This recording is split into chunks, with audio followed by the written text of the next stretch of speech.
Halo, assalamualaikum warahmatullahi wabarakatuh. Selamat datang kembali di Haryana Official. Mbak-mbak semuanya, gimana kabarnya ini hari? Semoga sehat selalu di perantauan, Mbak, amin. Semoga mbak-mbak semuanya terhindar dari mara bahaya, amin. Semoga mbak-mbak semuanya dipermudah segala urusan sampean, Mbak, amin ya robbal alamin. Mbak-mbak yang mana iki kerjane neng luar negeri, neng Hong Kong, Makau, Taiwan, semoga sampean sehat selalu nggih, Mbak, karena di Hong Kong pun saiki memasuki musim dingin. Jangan lupa sampean jaga kesehatan, pakai baju yang cukup, minum air hangat yang cukup.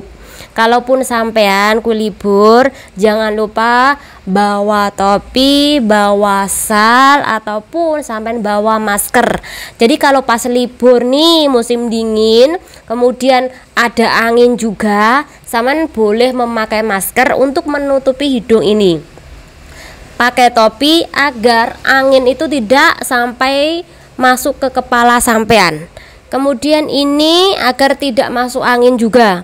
Karena ketika ini sama ini, apalagi sampean terlalu menghirup udara dingin kuat-kuat gini, takutnya ini berakibat fatal pada pembuluh darah sampean.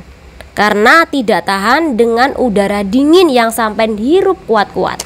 Akhirnya banyak sekali kawan kita yang meninggal dunia akibat dari pembuluh darah pecah.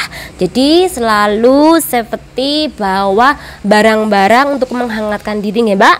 Oke, semoga iki bermanfaat. Nah, channel ini bakal membahas informasi dari pemerintah Hong Kong mengenai masalah pinjol yang kemarin iki beredar. Dan informasi ini bakal ada aturan baru kan kawan. Jadi silakan disimak hanya di channel ini. Karena kan kawan mungkin belum mendapatkan informasi ini dari kawan yang lain. Entah kalau nanti aku membuat ini baru ada informasi lainnya. Ini siapa tahu ya, banyak juga yang mengikuti informasi ini. Entah itu untuk dibuat di TikTok ataupun ke Reel. Tapi semoga ini bisa menambah wawasan kan kawan.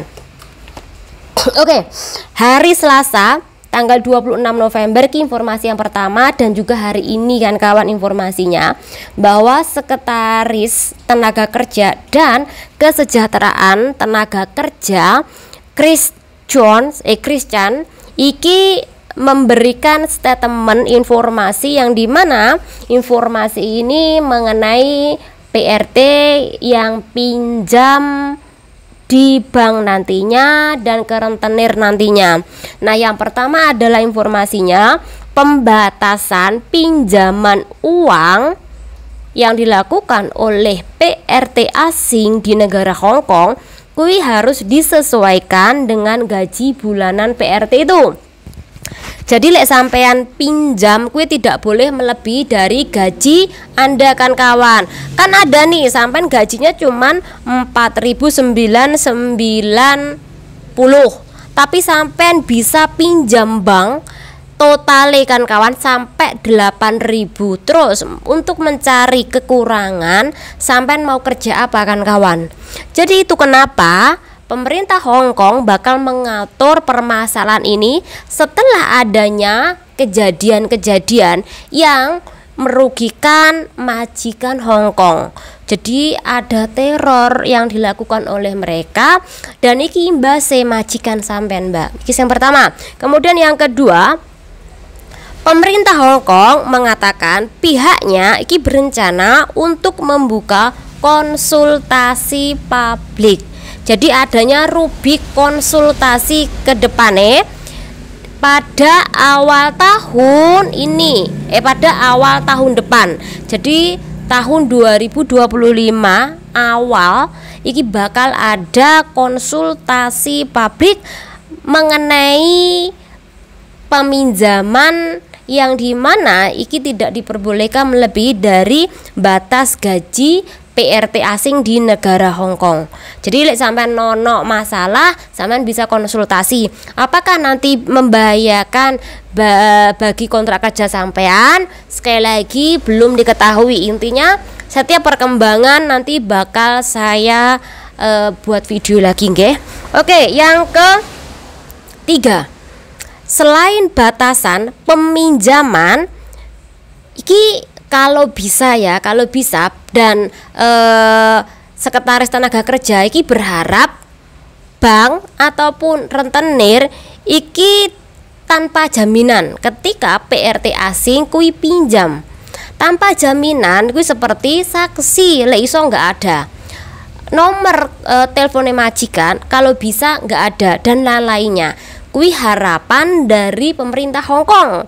Tapi apakah harapan itu nantinya ditolak oleh pihak bank atau pihak rentenir? Nah, ini yang kurang saya ketahui kan kawan, karena aturan ini belum disahkan. Karena ketika tidak ada persyaratan bagi peminjam seperti ini, takut mbak-mbak kui makin kabur. Wong udah ada persyaratan lengkap aja kabur, apalagi nggak ada persyaratan, tambah sampai nggak mau bayar. Yang rugi ya pasti pihak-pihak si pemberi pinjaman kan kawan. Oke, iki yang keempat.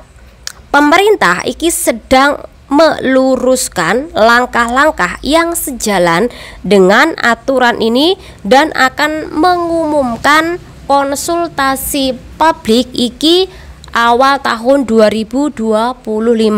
Jadi ini masih digodok, masih ditulis oleh mereka apakah langkah-langkah nantinya iki bisa berguna bagi si pemberi pinjaman maupun bagi si peminjam nantinya tanpa melibatkan majikan lokal, Mbak. Oke, ini yang kelima, Mbak. Pernyataan untuk konsultasi ini disampaikan hari ini setelah adanya kasus 2 perusahaan kemalin yang melakukan penipuan kan kawan, dan itu sampai kena gerbekan dan ketangkap 46 orang. Di antaranya adalah pihak perusahaan pinjaman telepon, entah itu kredit ataupun cash. Jadi toko HP. Kemudian yang kedua, rentenir atau sindikat para rentenir. Ini kan ketangkap. Jadi karena ketangkap, kemudian di situ majikan juga dirugikan, kemudian majikan juga mendapatkan pengancaman. Makanya kasus-kasus seperti ini iki dibahas ulang oleh pemerintah Hong Kong. Dan yang paling parah, Mbak, ternyata bunganya kuwi tidak hanya 100% mencapai 400%. Bunga nih, Mbak, lek sampean pinjam ke sindikat rentenir ini ternyata 400% sampai dengan 3000%. Jadi lek sampean pinjam 1000, sampean dapatnya kan 1000 nih. Nanti sampean bisa mengembalikan 16.000 dolar Hong Kong, Mbak. Dan sampean kui mau nggak mau tetap mau menerima karena semua data-data sampean sudah masuk ke dalam mereka, ke dalam sindikat rentenir ini. Jadi kalau sampean tidak nurut, sampean bakal diancam, sampean bakal diadukan ke majikan, bahkan sampean bisa dilecehkan oleh mereka. Karena memang ada kasus seperti ini kan kawan. Oke, iki yang kelima, iki keenam ya. Jika PRT ini melakukan pinjaman tanpa persetujuan majikan, tanpa minta izin sama majikan, yang dimana majikan nggak tahu nih kalau sampean pinjam, apalagi menggunakan alamat majikan, nomor telepon majikan. Jadi intinya semuanya tanpa persetujuan majikan, tanpa majikan tahu. Nah, kalau sudah majikan nggak tahu, sampean sembunyi-sembunyi, pemerintah Hong Kong ki berharap bahwa pemberi pinjaman iki tidak diperbolehkan menghubungi majikan. Artinya sekalipun debitur iki ingkar janji nggak membayar, melarikan diri, pemberi pinjaman entah itu rentenir, entah itu pihak bank kuwi tidak boleh menghubungi majikan, nggak boleh neror majikan, nggak boleh telepon majikan, karena itu tidak ada sangkut pautnya dengan majikan. Jika majikan kuwi tidak tahu kalau BRT-nya kuwi pinjam bank. Tapi kalau sampean kui cerita sama majikan, bos aku mau pinjam bank nih 20.000 dolar Hong Kong, terserah kamu, yang penting bayar yo. Nah kan majikan mengetahui nih. Tapi di tengah perjalanan sampean malah kabur mbak. Nah majikan kuiki nggak apa-apa, majikan ditelepon sama pihak bank atau ke rentenir, karena jelas-jelas majikan awalnya setuju, majikan awalnya sudah tahu. Jadi kalau majikan tidak mengizinkan, majikan tidak diperbolehkan ditelepon oleh pemberi pinjaman. Iki harus diingat-ingat nggih. Oke, kemudian yang ketujuh, jadi banyak juga ya kan kawan nggak percaya kalau ada kasus kawan kita kuwi dilaporkan oleh majikane, perkaranya dia utang bank, kuwi melarikan diri nggak bayar, akhirnya majikan kena teror. Banyak juga kawan-kawan yang agak percaya dalam kasus ini. Kalaupun sampean ki utang bank kemudian melarikan diri ataupun visa sampean nggak turun, yaitu salah satunya sampean kena kasus hutang bank ini. Tapi kalau udah hutang bank melarikan diri nggak bayar, tapi sampean masih bisa sih proses. Jawabannya adalah karena majikan sampean tidak melaporkan mbak. Kalau majikan sampean tidak melaporkan, ya sampean masih bisa cari majikan lagi, masih bisa proses di negara Hong Kong. Kalau sampean dilaporkan oleh majikan, sampean biasanya di blacklist setahun 2 tahun oleh imigrasi. Karena tahun 2025 ada 1557 aplikasi pengajuan aplikasi visa terbaru mbak. Dari 1557 pengajuan aplikasi visa terbaru, iki tertolak 502. Karena kawan-kawan kui pinjam bank tapi tidak bayar, akhirnya majikan melaporkan. Sampai pinjam bank melarikan diri, akhirnya majikan melaporkan sampean. Ataupun sampean di interminate, di notice perkara nih sampean terlilit hutang bank, dan ketika diputus itulah pihak bank kui menyurati rumah majikan, kemudian meneror HP majikan. Alhasil bosnya lapor karena dia kena teror oleh pihak bank atau rentenir. Nah dari kasus iki majikan lapor ke imigrasi, akhirnya visa sampean kui juga ditolak karena adanya laporan dari majikan tadi. Berarti sampean merugikan majikan Anda. Jadi sampean udah tahu kan, menurut sampean utang bank nggak bayar ku sepele, tetapi kalau majikan kui melaporkan bukan sepele lagi mbak, itu merugikan sampean. Jadi itu kenapa sampean nek utang bank batasi diri, batasi sesuaikan dengan kemampuan.